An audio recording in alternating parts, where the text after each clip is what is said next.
Mysteries? Nope. Fiction? No. Cookbooks? Biographies? Magazines? Nope. Nope. Nope. I have to keep it down. I'm in the library and I'm looking for a very special, very important, very hard to find. Oh, I'm getting closer. Biologies, anthropology, genealogy. Sorry, sometimes I just can't help myself, but can you blame me? Grandparents, great-grandparents, great-great-grandparents, great-great-great-grandparents. Learning who those people were and what they were like and where they came from. Oh, it just gets me so excited. Sorry. What can I say? I'm jazzed about genealogy. I love uncovering facts about families and generations of people who came before us.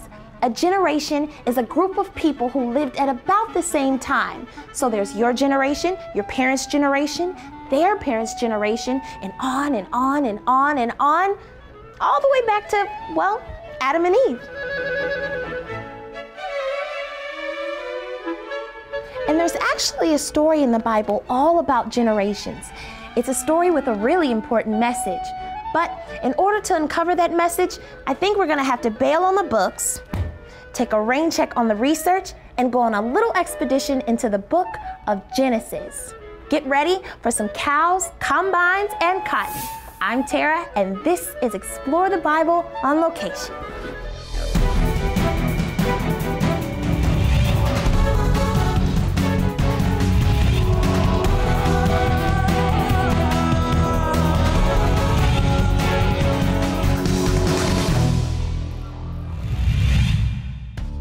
Today, we're going to talk about God's covenant promise to Abram in the book of Genesis. You see, God promised that Abram would give his inheritance to his descendants. What's an inheritance? Let's find out at a place called Gentry Farm. There's nothing like being on a farm. It's so nice to breathe fresh air and make as much noise as I want.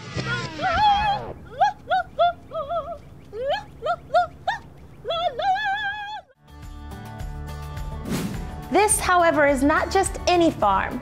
Gentry Farm is special because of the family who owns it. See, lots of times families will pass land down from one generation to the next. And well, the Gentrys have done that in a big way. How big? Well, this is Jace Gentry. So Jace, where are we at right now? Right now we are in the main house here on our family's farm.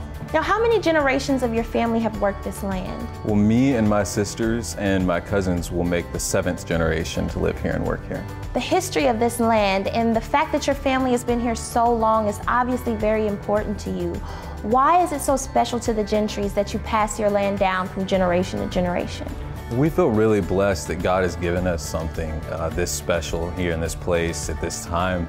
And we want to make sure that we are able to pass that along to future generations. It's not just about us, it's about being a steward for those that are coming in the future. Cool. Thanks, Jace. Since the Gentrys have passed their land down from generation to generation, I guess not much has changed since Bible times. Take, for instance, a man named Abram. The book of Genesis tells us Abram's story. Abram was a foreigner. He lived on land that had belonged to other people. And one night, God spoke to Abram in a vision, and he gave him some pretty unbelievable news. God told Abram that he would have a child, and that child would have children, and those children would have children, until one day, Abram's family would have more people than there are stars in the sky. What was unbelievable about that was, Abram had no kids, and he was old. No, really old. No, older than that. I mean, he started his journey at 75. Way too old to have kids, right? But God didn't stop with just one covenant.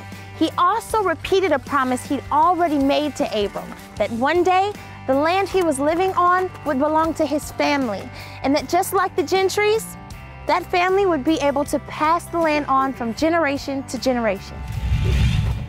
It might have sounded impossible, But Abram believed God. He knew God could and would do what he promised, no matter how impossible it might sound. And eventually, that's what God did. Abram became Father Abraham, and he had many sons, and many sons had Father Abraham. Sounds like a great song. You know, God makes lots of promises, even today, and God never ever breaks a promise.